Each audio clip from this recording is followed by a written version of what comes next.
My name is David Morton. I'm the Landscape Curator here at Brucemore. It's a 26-acre estate located in Cedar Rapids, Iowa, and it's one of the few National Trust historic sites in the Midwest.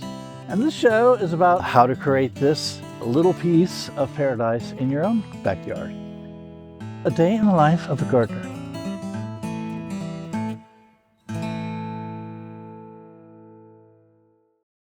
So, this is the first step in creating this lilac hedge.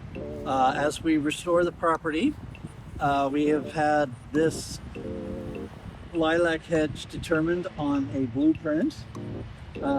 Greg has marked out with pink flags where the lilac hedge is actually going to go. The green flags and white flags on either side is about how wide we need to keep it. So this sod needs to be removed as well, so that when the lilacs are planted, they have some space to grow. And today we actually got the plants. And now all we have to do is get out here and dig and plant it, which is the fun part. Fall is a great time to be planting. It's a time when plants start to go dormant, hibernate, and focus their growth below ground. So fall is a great time to plant shrubs, trees, and even perennials. Not annuals though, because they're annuals.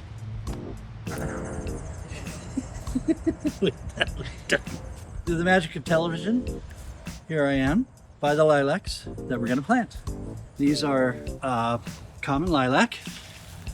These are very good looking bushes. Now again, it's fall, so they're going to start losing their leaves. You can tell that they're nice and healthy. They've got some good stalk down here. Some of the leaves are drying, like I say, because it is fall, turning to fall. We've had a cold spell, so they'll start losing their leaves. But these are 5-gallon pots. Easier to plant than a ball and burlap or anything bigger. Dig a hole twice the size and twice as deep. Get them in the ground and get them going and watered. Hello, well, it's been about a week and a half, maybe 2 weeks since we were out here last, before these beautiful lilacs were planted. And here they are, all planted. I think there's something like 28, maybe 30 of them. This is Syringa vulgaris is the Latin name, or they're just a common lilac. They can grow in zones 3 to about 7. They get 12 to 16 foot height, about 8 to 12 foot spread. Blooms early in the spring, like May, sometimes June, depends on the spring and how warm it gets to get them to bloom. And these are sort of like a very light lilac purple color. Lilacs want full sun, not shade. If you grow them in the shade, you're not going to get very many blooms, and they're going to get leggy and gross. So full sun, people. Plant them in the full sun, which is what they get here. Lots of full sun. You got to water them very well to get them established, like anything you would. So right now we're in a heat wave here, so we're watering them very well. And plus you always want to get things watered well before you go into winter.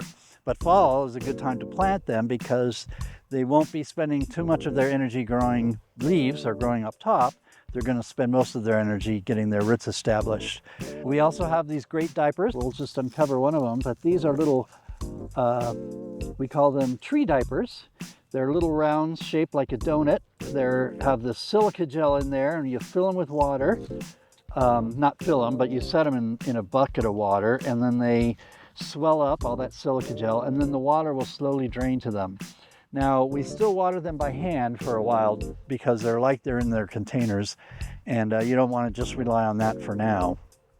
But that'll be helpful next spring and next summer. Lilacs really aren't recommended for like dry, hot, humid areas where you don't get the good freeze. They like to chill. They need chill, baby. Chill in order to bloom right. So here in Iowa, they do quite well because we have a nice cold winter. There's numerous cultivars now. These are just the common lilac. I believe they're native to Eastern Europe. They grow in mountainous regions like open forest areas.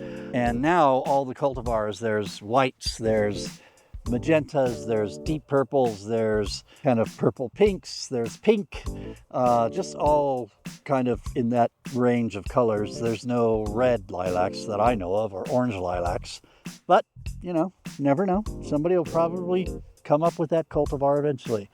But anyway, we're very excited. This is going to create a room, as you can see, give the garden house some privacy.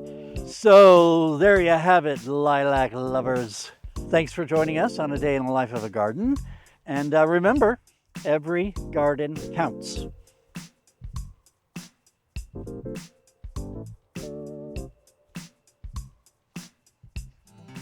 We hope you enjoyed it, and if you want to see more, hit the like button, the notification bell, and subscribe to the channel.